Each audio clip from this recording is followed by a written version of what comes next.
Good afternoon, everyone. My name is Judy Blake, and I am the Leadership and Advocacy Coordinator for Family to Family Network. We are here in Houston. I know that some of you are outside of Houston, which is great because you wanted to join us so that you could learn about the special education process in Texas. And I want to introduce my colleague and great coworker, Leslie. Hello. Leslie has so much experience and so much knowledge. She and I are going to be co-presenting today. So let me go ahead and share my screen. And let me do this. And let me bring up the PowerPoint.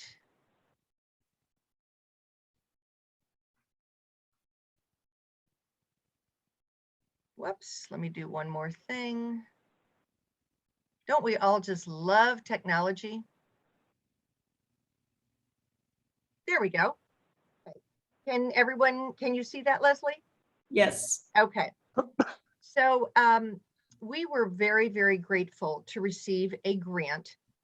And this grant allowed us to educate parents, caregivers of a loved one, people who wanted to learn more about the special education process. And we're very fortunate because it's really allowing us to share very important information. So I want to welcome everyone. We are so glad you are joining us today. We want you to know that this is a very, very safe space. Please know that there's a lot of information here. We do not expect you to remember everything, and all questions are welcome. We just want you to make sure that you wait until the presentation is finished, because it's very possible that we're going to answer the question later in the presentation. Some people aren't really comfortable asking a question, and that's okay. We understand. Maybe you're at work and you have to be really quiet. So if you want a private message, either myself or Leslie, we will ask the question for you. Not a problem at all. Please make sure that you mute yourself so everyone else can hear the information and there isn't any background noise, and we can also mute you as well. Our goal is to finish by 1 o'clock because we know that you all lead very busy lives. If we finish a bit later, we apologize, but we're really going to try and finish at 1 o'clock. Please know that we have 2 other sessions, Wednesday and Friday, so we can always get your questions answered then as well. You will be sent the slides at the end of the week because all of this builds on this presentation. So what we're talking about today, on Wednesday, it's going to build on today, and on Friday, it will all really begin to come together. So first off, we want to start with abbreviations that you need to know. It is so frustrating because we know that there are so many abbreviations or acronyms, if you call them, and there are so many of them. So these are just some of them that you're going to be hearing a lot of. The first one, which many of you know, because a lot of you, that's how you were referred to us. Your ECI coordinator, your early childhood intervention coordinator, reached out to you and said, hey, you need to take these classes. They're really great, and we're thrilled that you're here. So I am the single parent of a 26-year-old with autism and other co-occurring disabilities. Way back when he started, the program was called Preschool Program for Children with Disabilities. Well, now they changed it and it is called now it's called ECSE, Early Childhood Special Education. So if you see that acronym, ECSE, that's what it's for.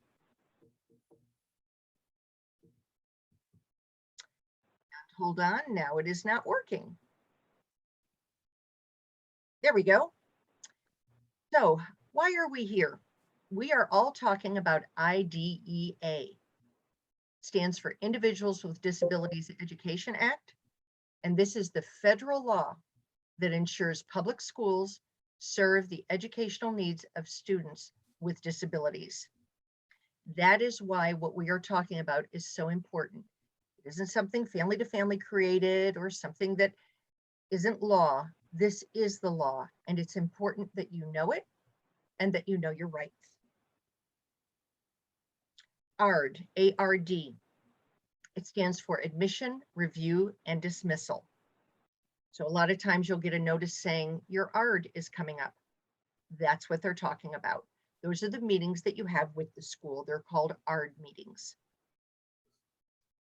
An IEP. This is really what it's all about as well. An individualized education plan for your loved one. So when we talk about the IEP, it's important that you understand what is in that plan for your child or your loved one, that you agree to it. And if you don't disagree with it, we're going to share what it is that you can do. FBA, this is called a functional behavioral assessment. And the reason that we wanted to have you be familiar with it is in case your child develops behavior challenges. This may not apply to you. It may not ever be something that you have done, but we wanted you to be aware of it. After your FBA, the school would meet with you, and then they would have what we call a BIP. Again, we love those acronyms, Behavior Intervention Plan. And again, we'll be discussing this in a later slide. Please let us know if we say any abbreviations and you don't know what they are. Yes, absolutely. We want to clarify. So I mentioned in the previous slide, what is the purpose of IDEA? This is the framework that we are all working from. It is to ensure that children with disabilities have available to them a free, appropriate public education that emphasizes special education and related services designed to meet their unique needs. So this isn't a one size fits all. This isn't cookie cutter.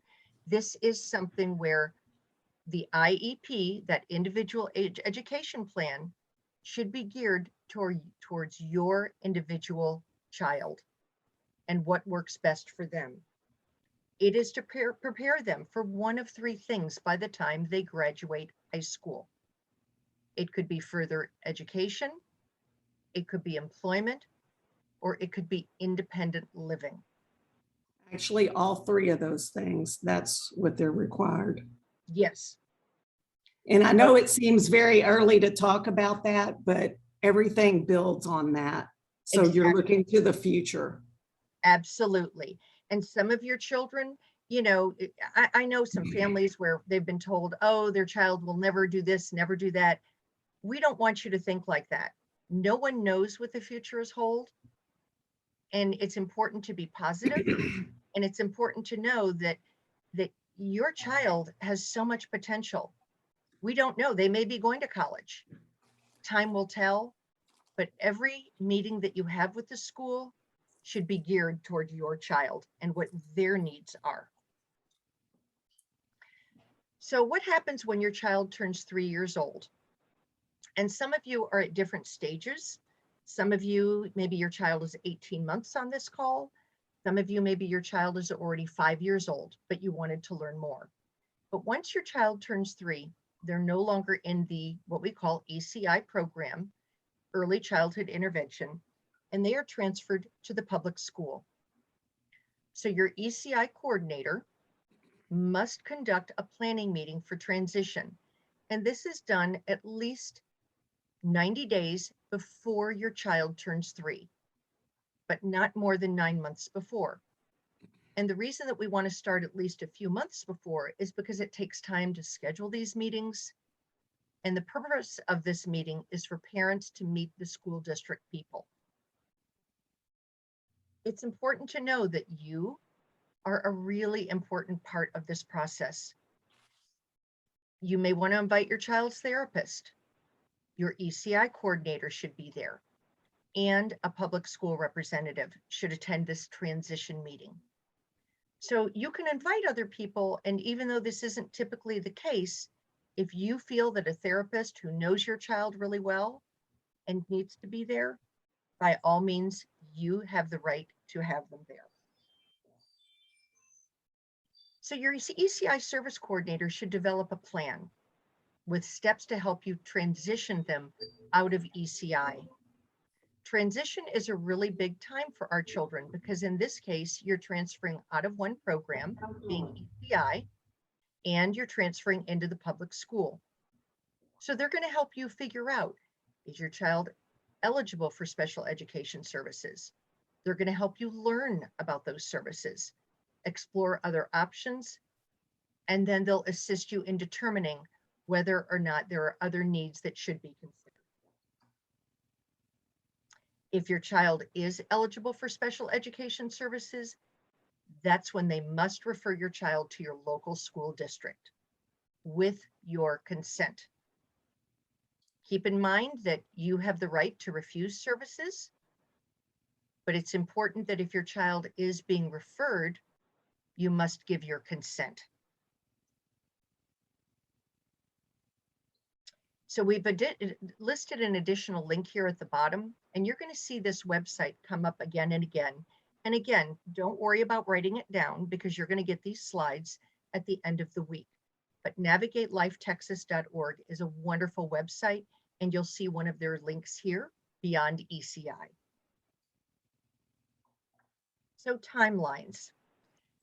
As many abbreviations as the school has, there are really a lot of timelines, but these timelines are important and we wanted to go over them.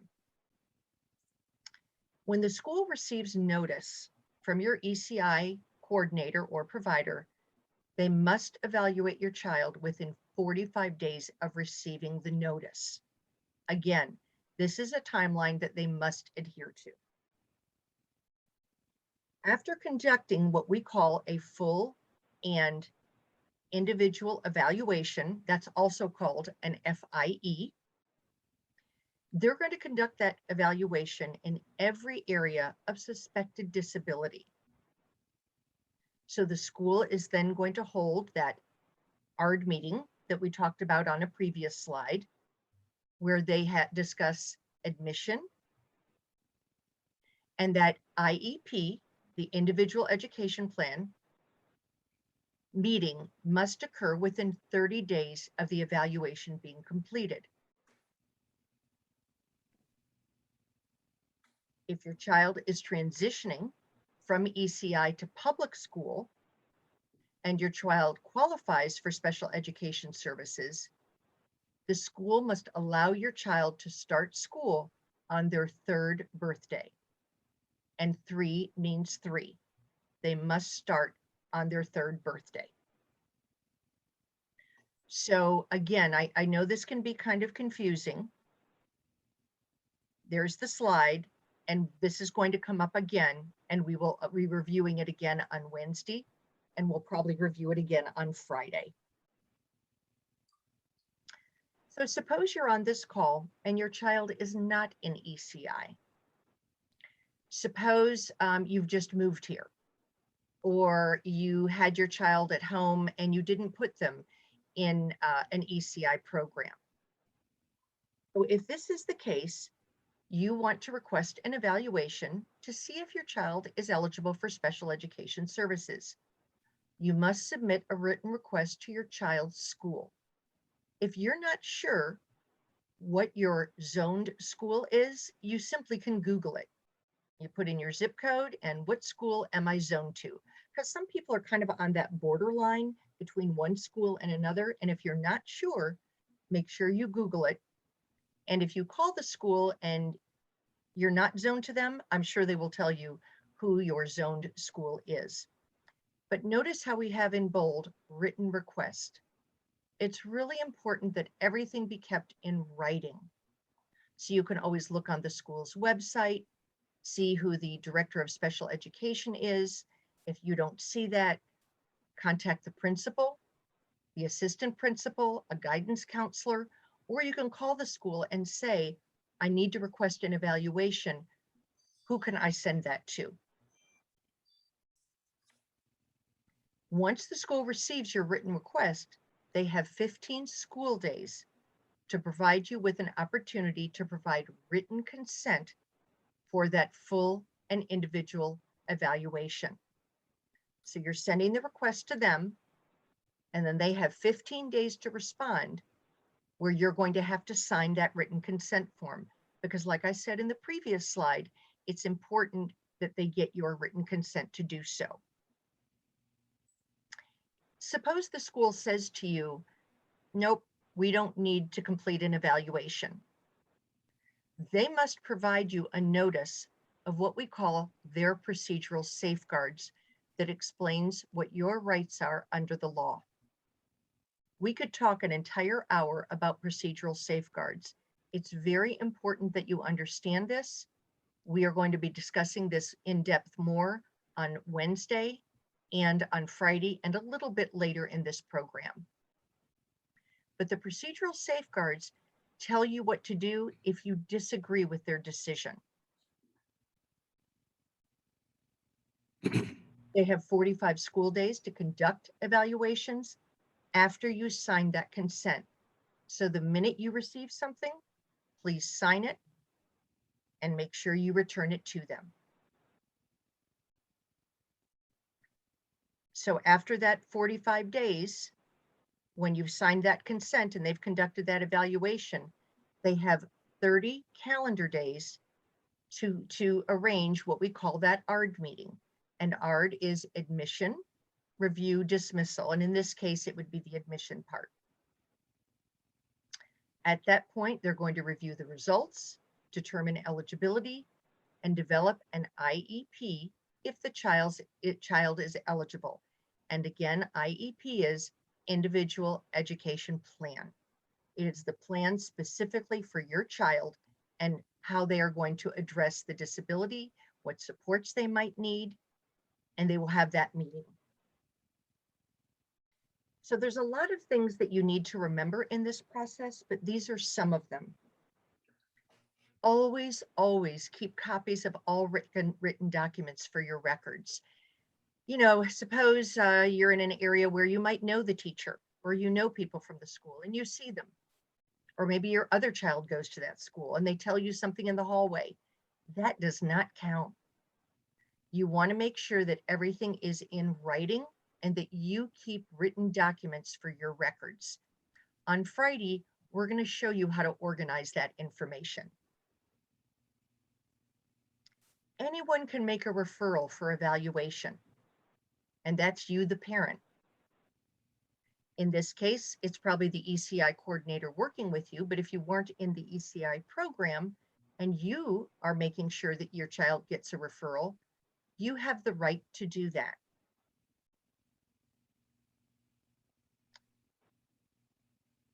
You should be a part of what we call a READ, and that stands for Review of Existing Evaluation Data.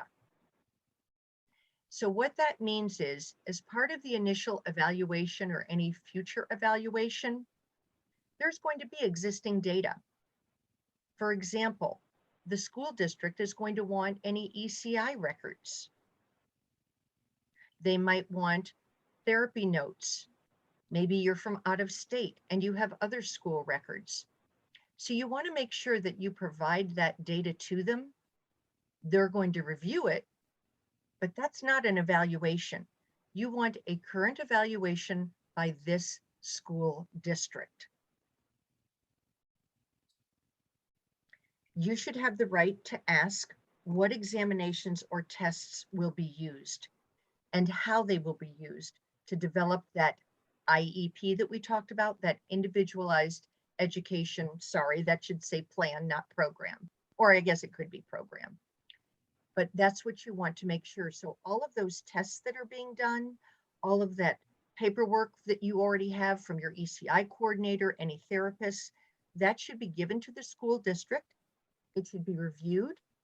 They should do their testing as well to see what are the best next steps for your child. The school must send you a written notice when they recommend or decline a full initial and individual evaluation, or suggest a screening instead of an FIE. The school must have your written consent before completing any evaluation. Again, it's so important to know your rights. It's not as though the school can just take your child out of class and test them. They must have your written permission to do so. You have due process rights in every step of the special education process. We could talk at least an hour about due process rights. We're going to go over a little bit today, and then we're going to be discussing it in the other 2 sessions. But we wanted to bring it up to you so that you know that you have rights if you disagree with something. So what areas of need might your child be evaluated? Keep in mind, it is different for each child. It doesn't matter if your child has Down syndrome, dyslexia, traumatic brain injury, autism. No 2 children are exactly the same. These are some of the areas that they might be evaluated in, but there could be others. Autism, speech, fine motor, gross motor, adaptive behavior, IQ, reading skills, social skills, but maybe they have something else that needs to be evaluated. Maybe they have a learning disability. Maybe there's something else that needs to be evaluated, but these are just some of the areas that your child might be evaluated on if they already have a disability or is suspected of one. So it's important for you to know that what areas they plan to evaluate in case they miss an area that you are concerned about. You know, we always talk about how important it is to communicate, and it's so important when it comes to your child and their special education. So parents' rights during the evaluation process. There are only a few of your rights during the evaluation process that we are going to be going over.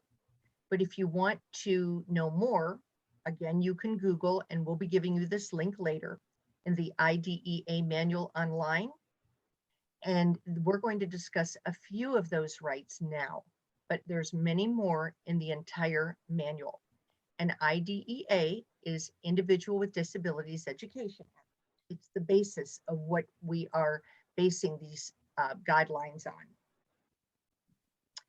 So you have the right to be given written notice before the school evaluates or refuses to evaluate. And I realize that I mentioned this before, but it really bears repeating because it's important that you know they must have your written consent to evaluate, or they must let you know if they refuse to evaluate in writing. Remember, if it's verbal, it doesn't count.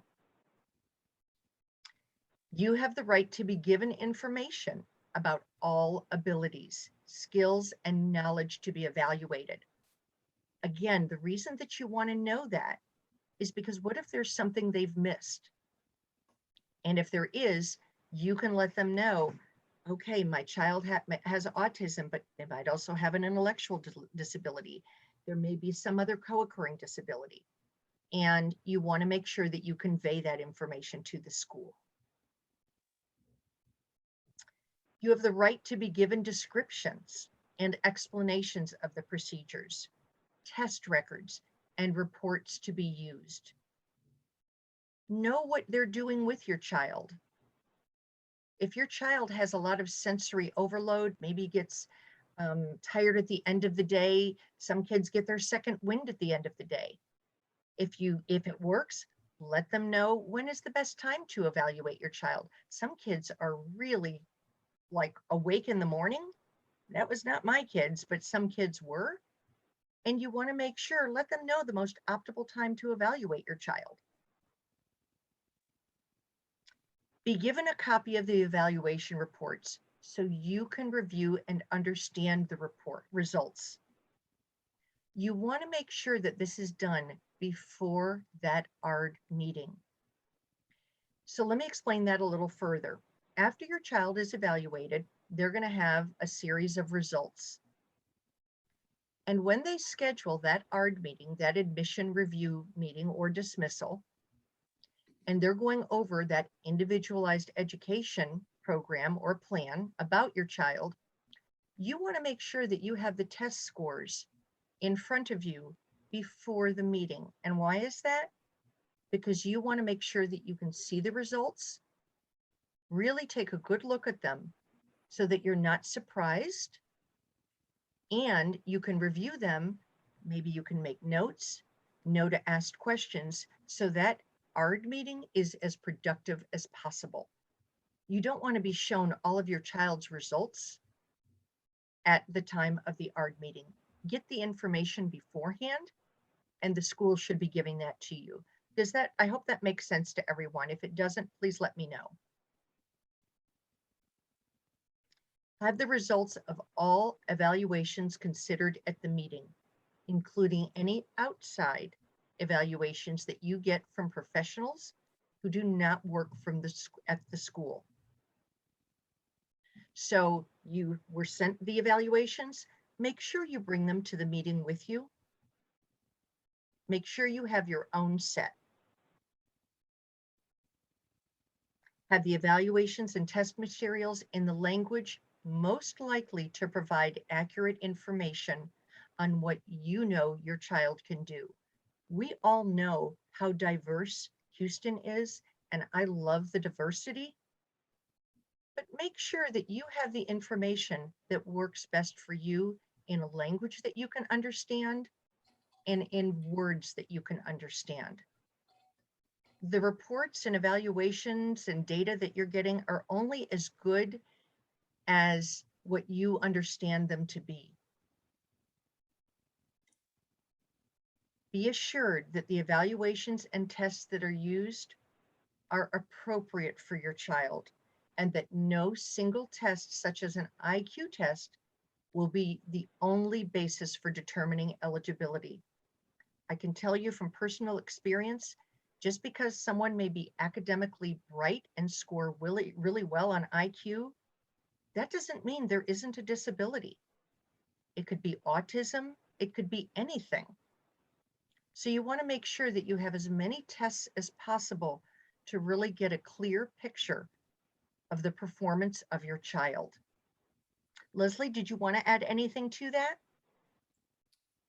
Not right now. Not right now? Okay, just wanted to make sure, because I know that was a really important slide. Wanted to make sure I didn't miss anything. No, you got it. So types of evaluations. This is a really great website. And just to give you all a little perspective, you know, when my son was diagnosed with autism, we didn't really even have the internet. He's now 26 years old. So this is a really great website, and you can see it's really tiny, but it's txautism.net. And again, you'll be getting the slide deck, so no need to worry. But this is a wonderful website. And if your child is on the spectrum, I really encourage you to look at this. It talks about all the different types of evaluations. It talks about issues related to eligibility. And it's also great for teachers because it can talk about different kinds of strategies, interventions. It's really a wonderful website, and we encourage you to take a look at this if your child is either suspected of having autism or has been diagnosed with autism. And I believe it's also in Spanish. Yeah, and Judy, I was going to say too, it's really good, even if your child doesn't have autism, this is a great website to go to, because when you sign consent, they're going to have a list of the different evaluations they're planning to do, and you can, no matter what disability your child has, you can go here and look up all the different types of evaluations, and it'll say what age range it's for and what they're going to cover and how long it takes and what they're going to learn from this evaluation. So it's really a great website, even if your child isn't on the autism spectrum. Yes, that's great. Thank you so much, Leslie. Okay, so for some reason, let's see. There we go. So I need to keep moving quickly because I'm running a few minutes behind. My apologies. So again, if I talk fast, don't worry. We're going to be covering this again on Wednesday and Friday. Your child has been evaluated. What can you do if you think the school's evaluation is incomplete, wrong, or you don't agree with their recommendations? So I'm going to go through this quickly, but not to worry. We'll be going through it again. You can ask the school to do more testing. You can ask the school to pay for what we call an IEE, Independent Education Evaluation. And yes, you can ask the school to pay for it. You must put your request in writing. And then we list the pages in the IDEA manual of where you can find an example of that. So IEEs are done by qualified persons who are not employed by the school. You can ask the school where to get an IEE, or you can get the IEE done by someone not recommended by the school, as long as this person meets the qualifications. The school must grant the IEE or ask for a due process hearing to show that their evaluation, basically their testing, was appropriate. I will tell you that it has been our experience that generally schools grant the IEE because it's going to cost them a lot more to go through the due process. And it's just easier to grant that independent education evaluation. So the ARD IEP meeting. Meet with someone at your child's school before meeting to discuss possible goals and to learn more about the curriculum at your child's grade level. Remember, you are the most important person of that ARD IEP committee. You know your child better than anyone. I realize that your teacher is with them several hours a day, but they're your child. They're not there all the time, and they're not there and haven't been with them since the day they were born. The meeting must be scheduled at a time and date that works for you and for the school. You know, people have floating work schedules. You know, we all have a lot of demands. So if you're not given a date that works for you, suggest an alternative date. Just make sure that you put everything in writing. If you need an interpreter, you must let the school know before the meeting, and that's just common courtesy.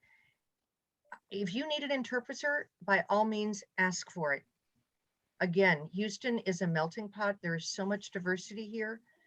And if an interpreter helps you to understand what's being said, you need to do that. Hi. Be sure to request copies of all about. No, Mute someone for me, please. no. Daddy's on the phone. Sir or ma'am, No. can you mute yourself? Thank you. Make sure to request copies of all evaluation reports, draft present levels, and draft IEP goals and objectives in writing before the meeting so that you can go over them and be an equal member of the team. So we talked about it in the previous slide, making sure that you have the reports, have those evaluations, see what the test scores are.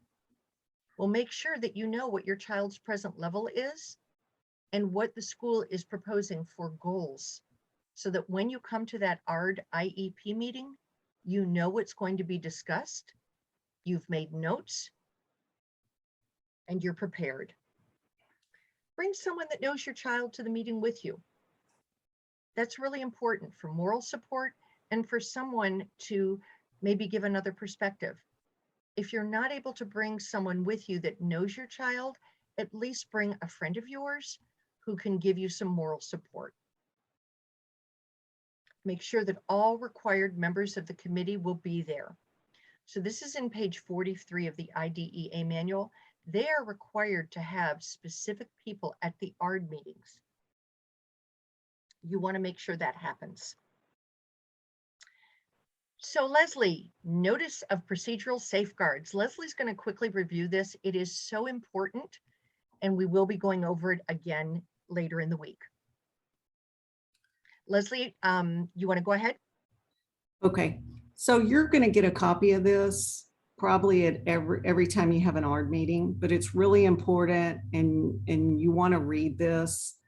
A lot of it's in the IDEA manual too, but look at both so you know what your rights are. if you don't agree with something. Anytime the school, Oh, I'm sorry, Leslie. Did you want no, me to go that's back? good. No, Okay. that's good. Anytime the school proposes something or refuses to do something that you're requesting, they have to provide you with prior written notice and let you know in writing why they are making that decision and what you can do if you don't agree. But it should always be in writing. Okay, sorry. I'm sorry, Judy went black, so I wasn't sure what. My apologies. Sorry, didn't mean to.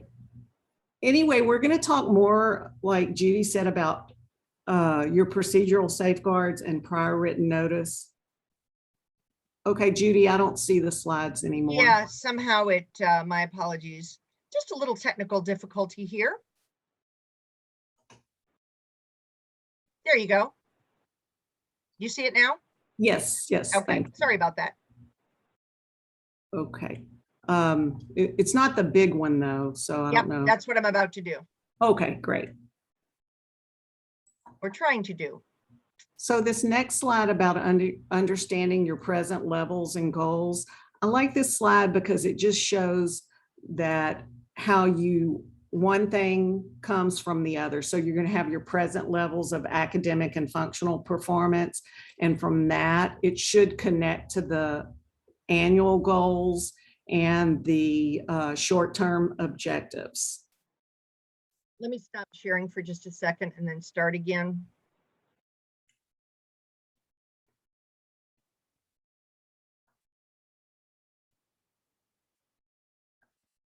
I'm trying to get it so it does the, yeah, it just won't, Leslie. I'm so sorry. I don't know why. Let me try one more time.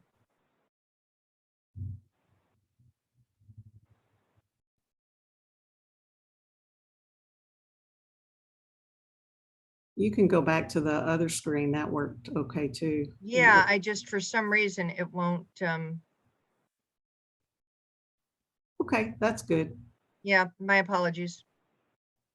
Okay, know and why. then let's go to the next one. Okay.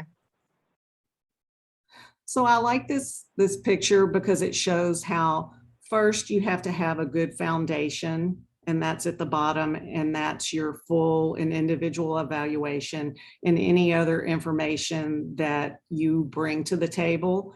And based on that evaluation, you're going to develop the present levels, where your child is right now, what can they do, what do they need help with, and from that, they call that the PLAF, the present levels of academic and functional performance. And from that, that helps you develop annual goals and short-term objectives.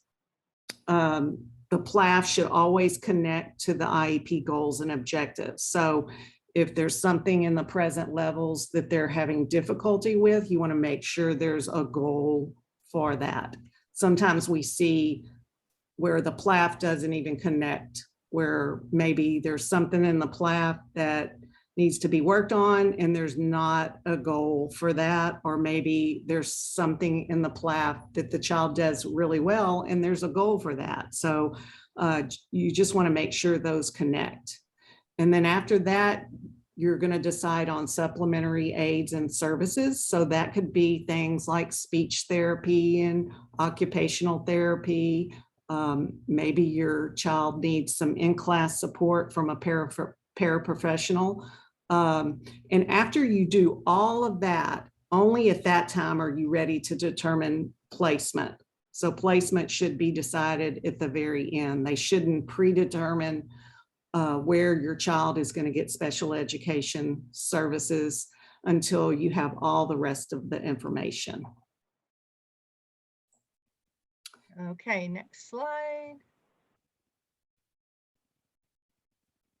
Okay, I need to stop sharing again because it is just, we practiced this before and those things.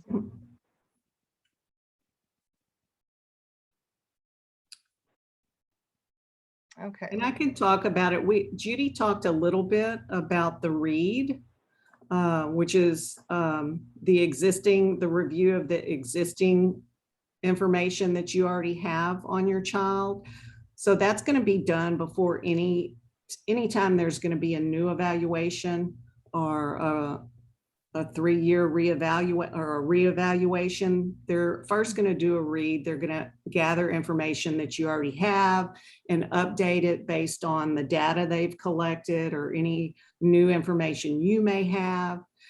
I just want you to know that a read is not an evaluation. So sometimes parents get to their 3-year reeval and a read is done and no new formal evaluation is done, and they don't realize that. So I just wanted to emphasize that. And then there are additional considerations, and some of these are for all students. That would be slide 22, I think. Yeah, my apologies, everyone. Okay. Thank So you.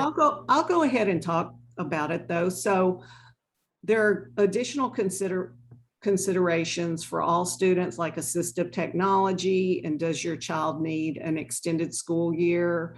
And then later down the road, graduation. And then there's going to be some additional considerations that are only for specific disabilities like autism or auditory, if they're deaf or have a hearing impairment, or have a communication impairment or behavior. So those are just some additional considerations, and they go into more detail in the IDEA manual on these also.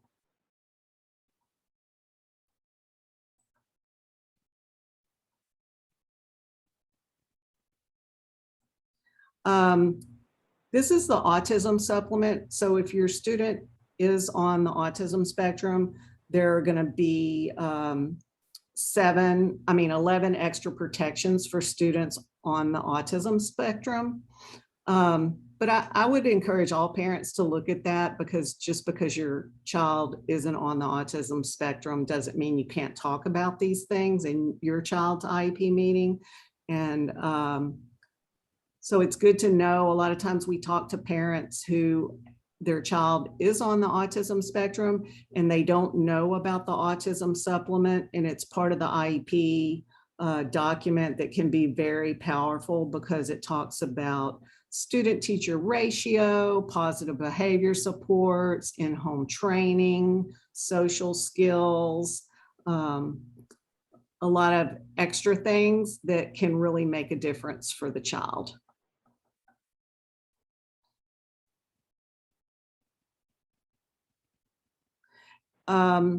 If your child has any behaviors that interfere with their education, like if your child is having some behaviors and because of that behavior, they're really not making appropriate progress on their IEP goals or in the regular ed or special ed classroom, you can ask for a functional behavioral assessment. Sometimes they do an informal one and that the teacher does, and it's basically just a little checklist.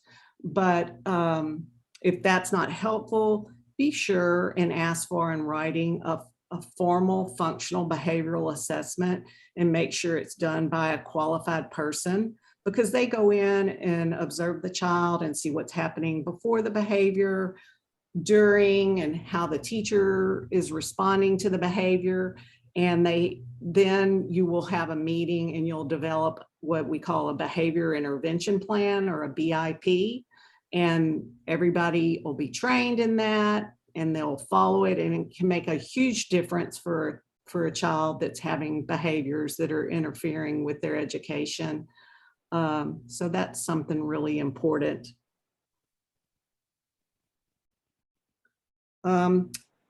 So we're going to talk about preschool options here. So special education is a service and not a place. So the early childhood classroom, or what we used to call the preschool program for children with disabilities, I don't want you to think that's your only option.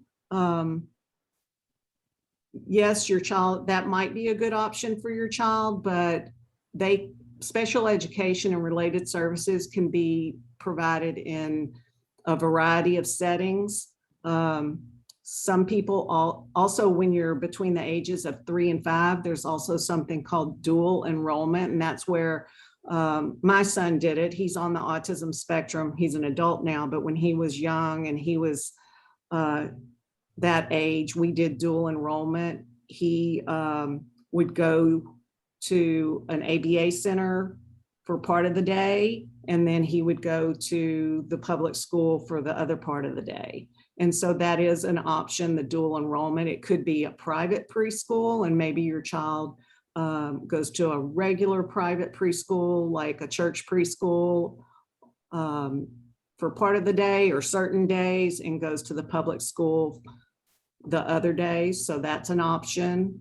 Head Start's an option, and Head Start program, they're required to have at least 10% of the student population be children with disabilities. So that's an option. Like if you don't really think the preschool program for children with disabilities is the best placement, they could go to Head Start, and then they could maybe get their speech or OT services from the school. So it can look very different for every child. I have a friend whose daughter, she was in the pre-kindergarten program at the public school, and got her services in that setting.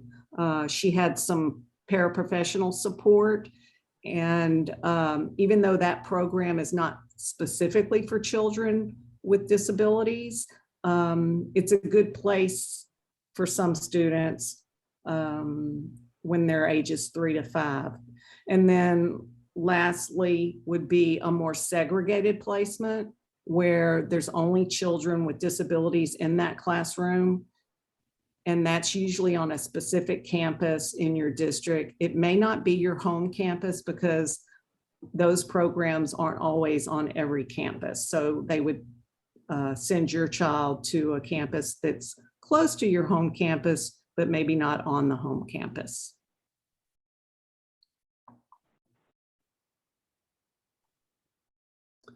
So I just want to encourage you all to have very high expectations for your child, because if you have high expectations, the teachers will also have high expectations. You're a very important member of the ARD process. Sorry, I'm not seeing all this. Yeah, I don't know. This is not my day for technology. There we go. There you go, Leslie. Can you tell me what slide we're on? We are on, I want to say towards the end, 30, I think 31. You're not Okay. seeing it on your screen? Yeah, now I am. Okay. Yeah, sorry about that. That's okay. Make sure you know about the curriculum, which is what they're going to be teaching your child, because that way you can see what they can do at home. You kind of know what other children without disabilities are doing. If they're having homework, I don't know that they really do a lot of homework in pre-kindergarten in 3 to 5, but you just want to make sure that you can do everything to help your child keep up with typically developing kids.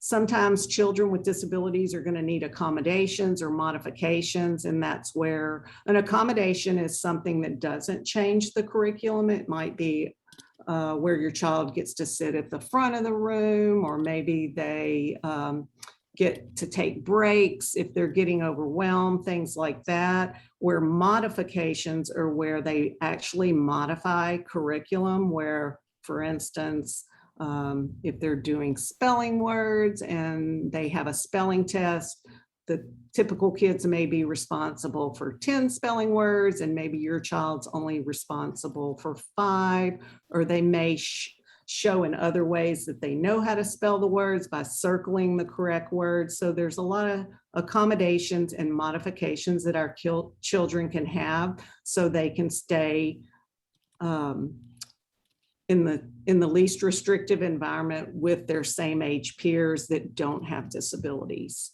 And all children benefit from a language-rich classroom that promotes speech and early learning. Can you go back one, Judy? You bet. Um, Didn't realize it was doing that.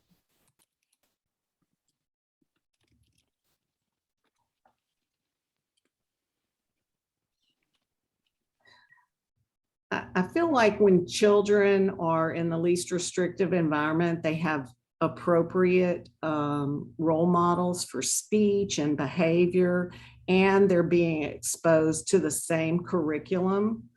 So hopefully they can keep up and be on a path to college. That's okay. I have it on my screen. Yeah, Judy. I'm so sorry, but I want the group to see it. God, this is not my day for technology. And good preschool programs are going to teach developmental skills through play. So that's another thing you want to look for. And also transportation can be a related service. So if your child needs transportation, even during the 3 to 5 years, that should be discussed and provided an option for your child. Not that you're obligated to accept that, but in most cases, the school is obligated to offer that.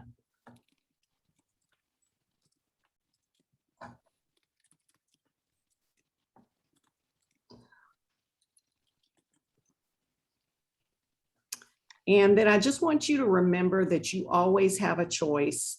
At the end of every IEP meeting, you have to sign your name and you have to check a little box that you agree or disagree. And it's really important that you understand every page of that IEP document and that it's correct and a good picture of your child when they're describing your child. And if you don't understand something in that document or you don't agree with something in that document, you shouldn't be checking agree. And you don't have to make that decision right there. You can't, they don't like you to take it home and wait because sometimes parents don't bring it back. But if you're there without your spouse and want your spouse to see it before you agree or look it over, that is an option. I'm not saying you want to disagree about everything, but you do have a right to disagree if something's not right. And then you want to learn what your rights are if you do disagree, which we're going to go over that, of course, in more depth in the next few days. Okay, so again, so sorry for those technical challenges. I don't know why my laptop is doing that. It's important that you take this survey and you'll be getting it in a link as well. There is the link and there's the QR code for those of you who know. It's just a few simple questions about what you learned, and we want to make sure that this has helped you. We realized that it was a lot of information. So there were some questions in the chat box, and I'm going to go ahead and answer those. But I don't want you to lose the survey link. It is, I actually put that in the chat box. So let me go ahead and end this right here.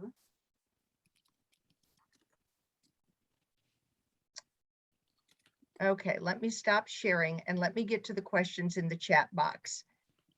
So, and let me also copy and paste the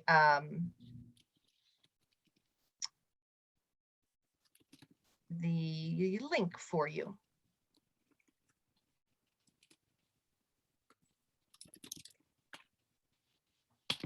Yeah, Judy, I just noticed that we missed a slide Oh when my it was goodness. going in and out on least restrictive environment. Okay.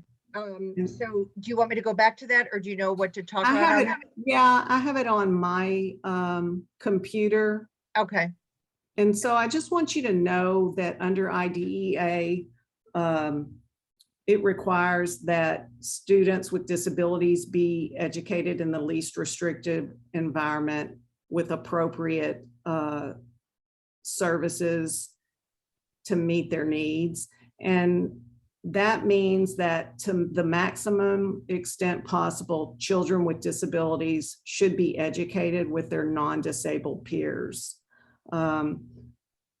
That's where you should always start, in the regular ed, and only if they can't make appropriate progress on their goals and objectives should they be moved to a more restrictive setting.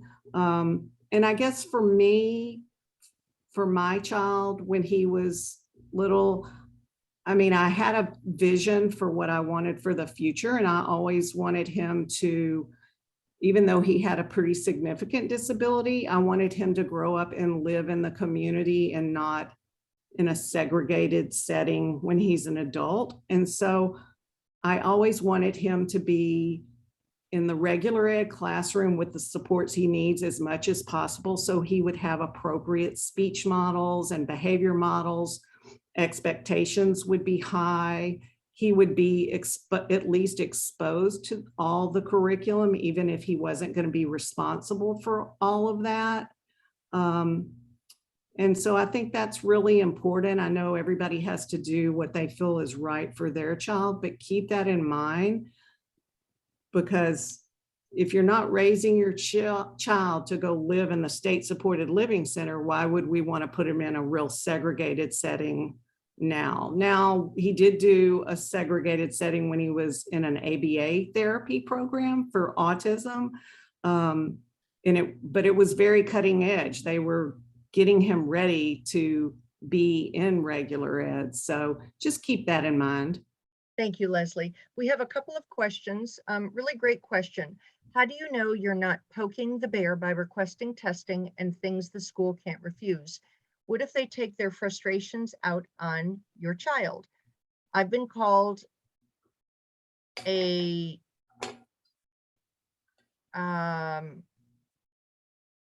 I don't quite know what that means. I've Oh. been called a Karen. They've called me Karen at the doctor's office because they basically didn't give him the ECI. Mhm. It was a huge concern at the doctor's office that he wasn't talking, but I never knew any of the things you guys are telling me when he was 2 or 3. I Yeah. wasn't given any opportunity. I just basically was told, and this is Dr. Heron saying, Oh, because you boys said are called slow. a Karen. I didn't know what Karen meant. Karen's one of those people that, get people in trouble, or I walked in on them calling me a Karen. So Oh, it was like, okay. well, I'll Sorry, be a I never Karen. heard You want me that. to? Okay. Yeah, No, well, now basically, you know, and I'm glad that you know, and I'm sorry that you had that experience. It is my hope, and Leslie, feel free to chime in, that the school would not take their frustrations out on your child. That is my hope. I would hope that does not happen, but these are your rights. And you have the right to exercise those rights. So we're very glad that you're on this call now. Leslie, did you want to add anything to that?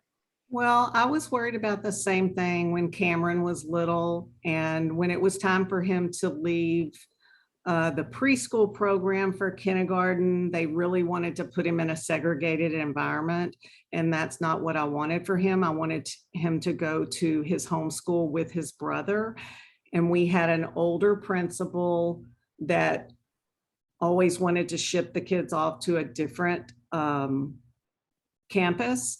And I'm sure that's what they thought about me, but I stood my ground and I was nice about it, and I tried to work with them, but I didn't back down because that was something that I thought was very important for him. And at first, they did treat me a little funny. That I don't think they treated him any differently, but I think as the time went on, they came to respect my opinion and know that I was there to help and work with them. And I always tried to do it in a nice way, even if I was disagreeing with them. Yeah, absolutely. To the person who is connecting to audio, E1709, 20301. Could you please type in the chat privately your name and telephone number so I can have you registered? Another good point that Petrinia brought up, what role can parents play in ensuring that inclusive frameworks like universal design for learning are effectively implemented across the campus, or at least in the self-contained classroom? I've found that many SPED teachers have little knowledge of specific disabilities like autism. Their training is largely in general pedagogy, and at the same time, in HISD, there is very little teacher support in implementing IEP accommodations for sensory needs, need to move around, hyperlexia, etc. Volunteers are also not allowed into classrooms to fill that need. What other ways that parents can support teachers to help implemented IEP when staff is not available? Have you seen PTOs play a helpful role at all? My son's been out for many years, so I really couldn't answer that, Petrinia, but what Leslie was talking about in the least restrictive environment, that's what you want to encourage, is that least restrictive environment, so that maybe your child is integrated into the classroom to have those appropriate peers. As far as educating the paraprofessionals and the teachers, Leslie, I don't know about you, but what I did for the times when my son was in general education with modifications, I met with them privately and said, how can I help you understand my child better? This is what makes them tick. I created a one-page profile so they would understand what works best for my child. Thoughts, Leslie? On the if your child has autism, one of the 11 extra protections is training for teachers. And so I would definitely use the autism supplement to get training for the teachers. Great idea. Yeah. And we did, when Cameron was little, they did have a lot of volunteers through PTO to come into the classroom and do reading. Of course, we weren't really allowed to teach, but we read to the class and maybe helped with small group things. But I know it's very different at every campus, and they tend not to it tends not to happen as much in the segregated classrooms because of privacy, which I think is kind of silly. But yeah, so I think that could happen better in the regular ed classroom. Yeah, absolutely. And I think it's a matter of meeting with your teachers, educating them. I agree with you. I think there's a lot of concern. There's certainly a shortage. And I think it's really important to educate your teacher, anyone coming into contact with your child, as to what their needs are, how their disability manifests itself in your child. Another thing too is remember that the IEP document is a legal document that they have to follow. So if it's not in the IEP somewhere, it's probably not going to happen. And if it is in the IEP and it's not happening, that's when you can call a new meeting and address that issue and make sure that it's fixed. So that's why document. You got to document everything. I agree. Petrinia, I see you raised your hand. How can we ask, or how can we help you? Hi, thank you. Yes. So what I'm finding at our campus, and I'm sure this happens at several other campuses, we have an IEP in place. We've done something like a sensory profile. My 6-year-old is on the autism spectrum. She's a sensory seeker. I've met with our OT. We have lots of great ideas, but again, the implementation of those ideas is another issue, right? For one child when there are many children in the classroom. And I don't know if this is, if it's just always going to be this way. I think I guess I'm saying to myself, it's one thing to have a lot of great ideas for meeting the sensory needs, but I cannot see how this teacher, and I should say this, actually, our special ed teacher does not have a full-time aide right now, and he should. And we've been working hard to try to find him one. But lots of great ideas.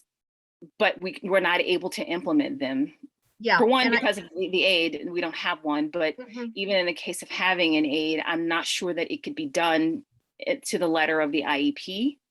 Mhm. And I just want to know if this is sort of like, as it is in public education, that's what it's going to be like. You sort of shoot for the best and you get what you get, or should we be fighting for something a bit more targeted in terms of what is in her IEP? Like right now, I'm sort of just weighing it out and trying to pitch in and do the best that I can do.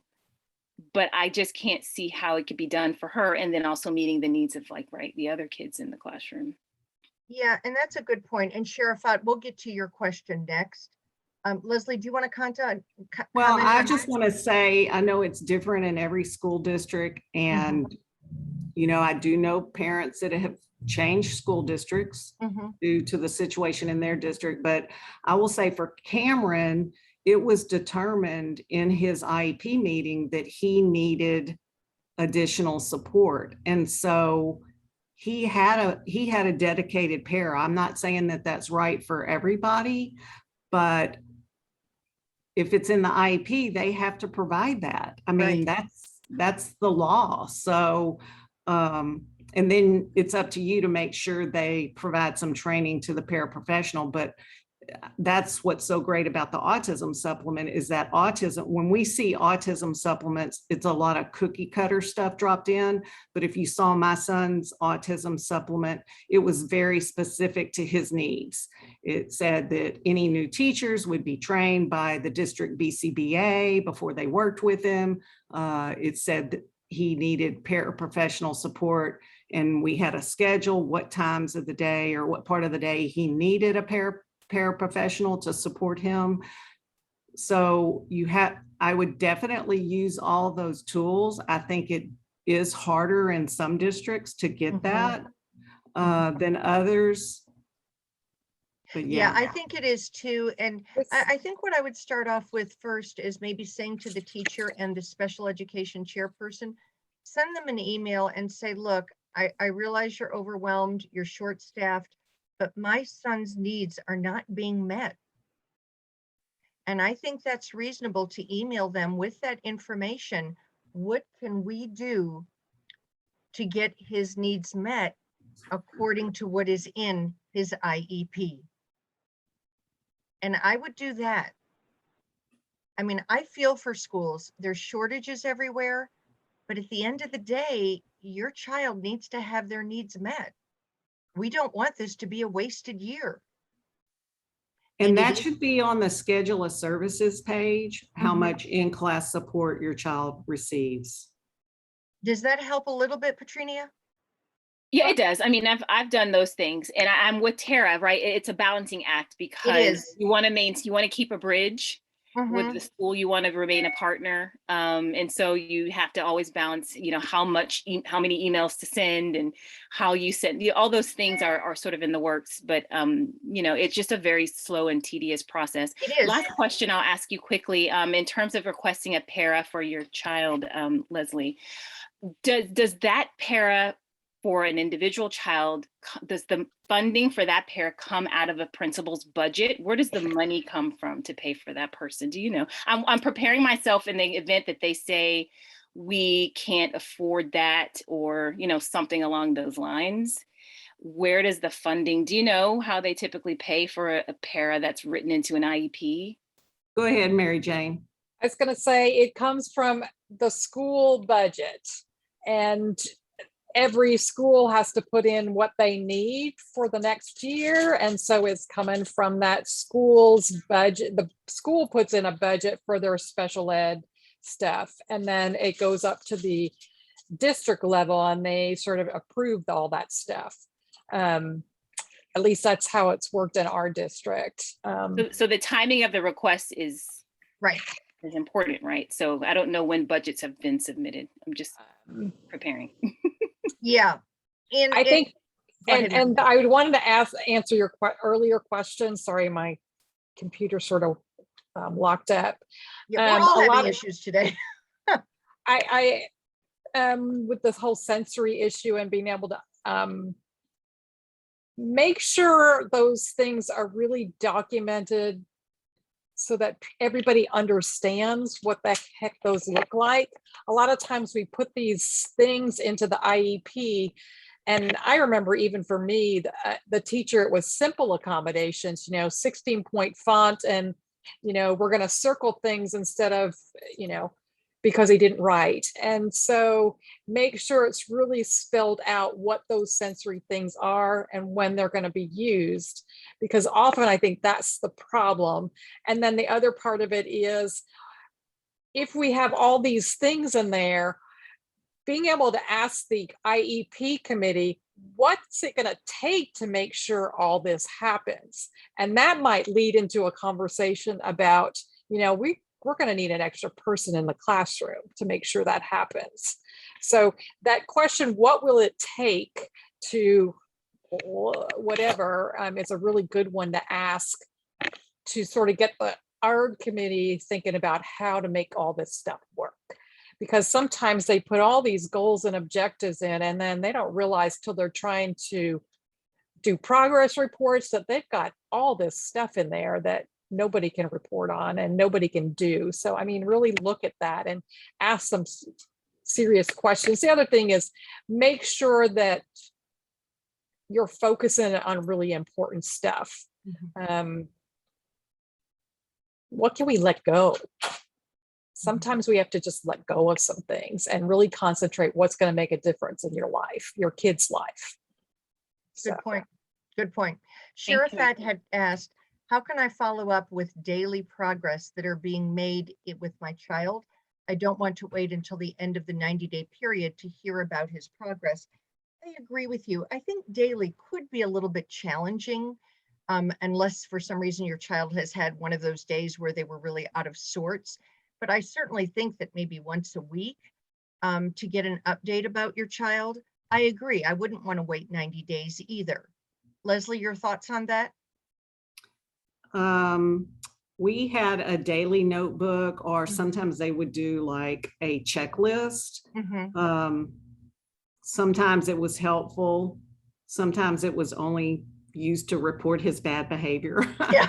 So that can be discouraging, but definitely you want to know what's going on. So there, if you want to make a checklist of what's important for you to know, you could make a checklist and have them just check it off every day. And then maybe, I don't know, maybe they could write something up at the end of the week. Yeah, I found that weekly helped. I found that daily they were just scribbling in just to get it done, to say they had done something. And I found that weekly was usually pretty good. Mary Jane? Whatever you're going to do or whatever you want, have that discussion in the IEP meeting and get it documented how that progress is going to be reported. Especially if you're on the autism supplement, there's an area about that, and just getting that documented. That, shoot, you could even go to where you want to meet, just have a conference with the teacher once a month, or you want to have a conference with the teacher every 6 weeks or whatever, but you can put that in your IEP and ask that for that to happen. And maybe there's certain things in your IEP that, yes, the usual thing is to document progress at the end of 6 weeks or 9 weeks, but maybe it's something that you need every week, some progress reports, maybe not on the whole IEP, but maybe it's just on a couple of items within that IEP that you really need some more regular progress. And yes, Jadzia, the key is to getting it written in the IEP when you're having that. But if something comes up and you're not getting documentation, yes, I would email them. But if you can, absolutely bring it up in your IEP. That's where they then will have to adhere to it. So thank you for bringing that up, Mary Jane. And Lupe and Di, I see that you joined us late. Thank you so much for joining us. Hello. We hope that this has been helpful to you all. We know that we went fairly quickly. The next session is Wednesday at 10 o'clock. And not 10 o'clock, it's Wednesday at 12 o'clock.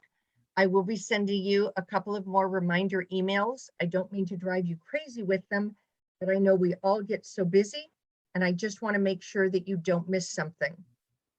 So you will be receiving an email from me probably Tuesday night, and again about an hour before it starts on Wednesday at 12.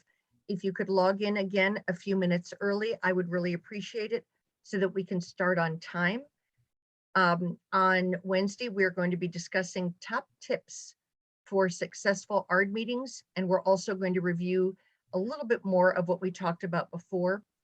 Please do make sure that you complete the survey. It's really important.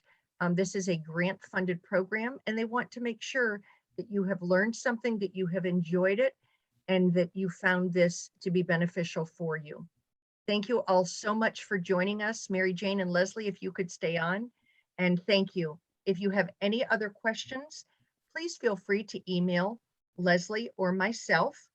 And you certainly have my email information from all of those, and I can always forward it to Leslie if you have a question for her. Thank you all so much for joining us.